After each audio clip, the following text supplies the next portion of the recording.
Assalamu alaikum 7th class. How are you? Hope you will be fine and safe at your home. Today our lecture number 4. Let's start our lesson. Open page number 22. Topic is Shesha Suri administration reforms. इसमें हमने जो है वो आज point number 4 पढ़ना है. Intelligence system, military reforms, financial system.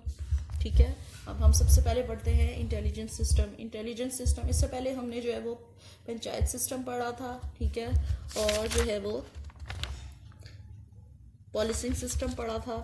ठीक है, आज हम पढ़ेंगे intelligence system. To enhance the effectiveness of administration, शेषा Suri reform the intelligence system to monitor the activities of the local influential people and chaudharis as well as layman. ठीक है, इसमें बताया गया है कि जासूसी का इंतज़ाम था ये, और इसमें ना सिर्फ ये देखा जाता था कि मकामी लोगों के साथ जो है वो यानी जो चौधरी हैं या जिनको मुकद्दम मुकर्रर किया जाता है उनका सलूक कैसा है, बल्कि ये भी निगरानी की जाती थी कि ये लोग आम किसानों को तंग तो नहीं करते, क्योंकि उस वक्त मेन जो है वो एग्रीकल्चर था, तो उनसे जो है वो मालिया लिया जाता था. तो इसके मुताबिक जो है वो ये भी देखा जाता था इस जासूसी के निज़ाम में कि कोई काम भी हुकूमत के ख़िलाफ़ तो नहीं हो रहा. नेक्स्ट पॉइंट है हमारा मिलिट्री रिफॉर्म्स. मिलिट्री रिफॉर्म्स यानी फ़ौजी इस्लाहात. एज़ वी नो कि किस तरह से शेषा सूरी की बहादुरी और अक्लमंदी और समझदारी से वो ना सिर्फ आवाम के दिलों में घर किए हुए था, बल्कि जो है वो बहुत सारी फतूहात भी अपने नाम करवा चुका था इसी समझदारी और बहादुरी की बदौलत. ठीक है, फौजी इस्लाहात.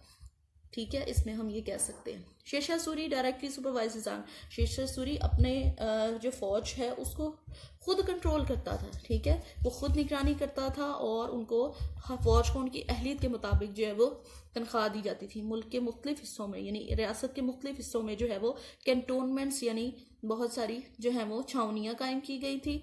और इसके अलावा जो है strict measures were take ensure discipline in the army. Army के लिए स्ट्रिक्ट डिसिप्लिन जो है वो मस्ट था. No negligence was accepted. कोई भी जो है वो लापरवाही बर्दाश्त नहीं की जाती थी, और किसी भी फतह के बाद जो है लूट मार की इजाज़त नहीं दी जाती थी या मारने की. ठीक है, forbidden to damage crops during March. ठीक है, और ना ही जब पेशकदमी करती थी फौज यानी आगे बढ़ती थी दुश्मन का मुकाबला करने की, तो इस सूरत में कोई भी फसलें तबाह की जाती थी. ठीक है, तो शेर शाह के ये जो है वो काबिल हुकूमत थी या काबिल मिलिट्री रिफॉर्म्स थी. Financial system. शेषा took the following measures of in his financial system. इसमें फाइनेंशियल सिस्टम बताया गया है कि किस तरह से मालियाती निज़ाम शेषा ने संभाला हुआ था, और इस तरह से उसके पॉइंट्स बताए गए हैं. ठीक है, कि ज़मीन की पैमाइश के लिए जो है वो मयारी पैमाना मुकर्रर किया गया. ठीक है, और जो है वो 3600 मरबा गज ज़मीन के टुकड़े को बेग का जो है वो बिगाह का नाम दिया गया. कितने? 3600 मरबा. A rate was levied on every biga, which was approximately 1/3 of gross produce. ठीक है, यानी जो है वो मालिया की तशखीस जो एक सरकारी अफसर करता था.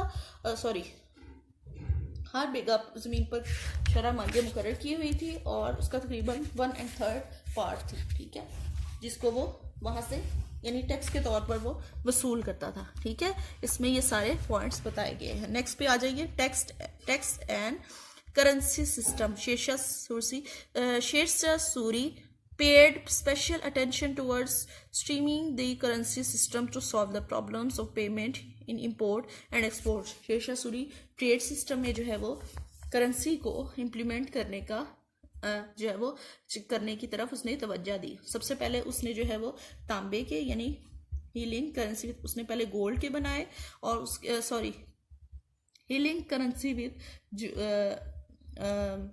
गोल्ड उसने सोने की करेंसी से मुंसलिक किया, यानी इस करेंसी से जो है एक्सचेंज किया. सबसे पहले उसने तांबे के सिक्के बनाए, उसके बाद रुपया उसका जो है वो रुपया रखा उसका नाम, जिसके अलावा चांदी और सोने के सिक्के भी बनाए, और इन्हीं सिक्कों से जो है वो दूसरे मुल्कों में तिजारत होती थी. इसके बाद जो है यही सिक्के जो आगे जाके जो है वो हम कह सकते हैं कि टर्म्ड एज 58, 54, 2 आने और 1 आना के मकाम पर जो है वो हुआ, ठीक है, सॉरी एक आना के नाम से जाना जाने लगा। Sher Shah took many steps to encourage trade and commerce, Sher Shah ने ट्रेड की तरफ बहुत ज़्यादा तवज्जो दी, ठीक है। इसके बाद नेक्स्ट टॉपिक पे आ जाए, system of justice. Sher Shah Suri used to say that maintenance justice was an obligation equally recognised by all Muslims और नॉन मुस्लिम। शेरशाह सूरी का ये मानना था कि जो है निज़ाम अदल जो है वो एक मुसलमान की पहचान है, एक मुसलमान हुक्मरान का शेवा होना चाहिए, ठीक है। उसका ये नज़रिया था कि वो एक इंसाफ के निज़ाम को कायम करके ही जो है वो कामयाब हो सकता है। इस सिलसिले में उसने जो है वो अदालत का दर्जा जो है वो खुद उसने मुकर्रर किया, उसके अलावा काजी मुकर्रर किए और इस तरह से इंसाफ के तकाज़ों को पूरा किया। मीन्स ऑफ कम्युनिकेशन यानी मवासलात क्या होती हैं, यानी जो है वो एक दूसरे से रब्ता। Sher Shah Suri built a highway from Bengal to Khyber now called Grand Trunk Road. Sher Shah Suri की बनाई हुई है ग्रैंड ट्रंक रोड, जिसे हम जीटी रोड के नाम से भी जानते हैं, ठीक है। ये बंगाल से खैबर तक फैली हुई है for easy and safe travelling, ठीक है। He connected Agra and Banaras to a road and another was extended to Chittor and Jodhpur, ठीक है। उसने जो है वो बनाई सड़कें जो चित्तौर और जोधपुर को मिलाती हैं, ठीक है। इन सड़कों के किनारे जो है वो सायेदार दरख्त लगवाए और जो है वो पानी की सहूलत के लिए मुसाफिरों की पानी की सहूलत को भी मुकर्रर। इसके अलावा सराय भी बनाए गए, ठीक है। और साथ ही साथ जो है वो एक जगह से जो दूसरी जगह जो है वो जाने के लिए सराय बनाए गए और मुख्तलिफ रास्तों में जो है वो शाही जासूस और सिपाही मुकर्रर किए गए, ठीक है। इन सारे इस्लाहात की बदौलत ही वो एक कामयाब इंतजामी निज़ाम को चला सका। Institution of social welfare. Sher Shah started from a humble status. Sher Shah ने एक बहुत अच्छी हुकूमत बनाई और इसके ज़रिए से उसने मुख्तलिफ जो है इंस्टीट्यूशंस कायम किए, मुख्तलिफ जो है वो ऐसे कह लें कि इदारे कायम किए अवाम की भलाई के लिए कि जिससे जो है वो लोगों को भलाई मिली और लोगों को खाना मिला। और उसने इसी तरह जो है वो हॉस्पिटल्स यानी अस्पताल और स्कूल यानी हम उस ज़माने में कह सकते हैं मदारिस, ठीक है, मदारिस बनाए लोगों को पढ़ाने के लिए, ठीक है। और जहाँ पर जो है वो लोगों को एक तो खाने की आसानी होती थी, यानी कि गरीब और नादार लोगों को खाना भी मिलता था, और इसके साथ साथ सेहत के हवाले से हॉस्पिटल्स बनाए और स्कूल्स भी। उसके बाद है successors of Sher Shah and their downfall. Successor कह सकते हैं हम जानशीन, हम जानते हैं जानशीन यानी उनके बेटे। In 1545 AD, on the death of Sher Shah Suri, his elder son Islam Shah Suri was restored. इस्लाम शाह सूरी की हुकूमत आई, ठीक है। उसके बाद जो है वो उसने अपने 8 साल दौर हुकूमत में अपने वालिद के काम को बढ़ाया, ठीक है। वो एक आला और बहादुर और तजर्बाकार इंसान था, ठीक है।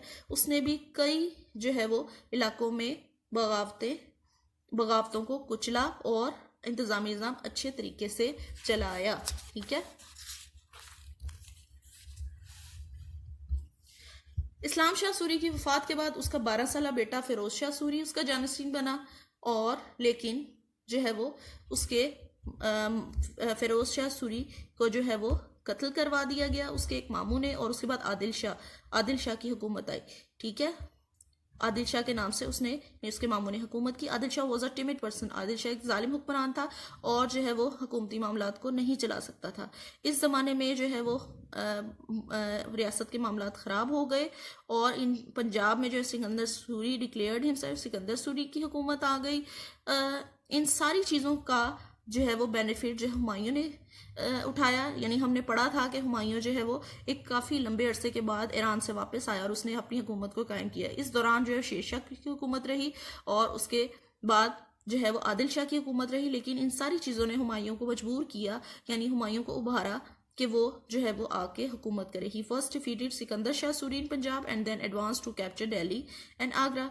After the death of Humayun his son Akbar was enthroned, यानी हुमायूं की वफात के बाद उसके बेटे अकबर ने जो है वो तख्त नशीन होकर रियासत को संभाला, ठीक है जी।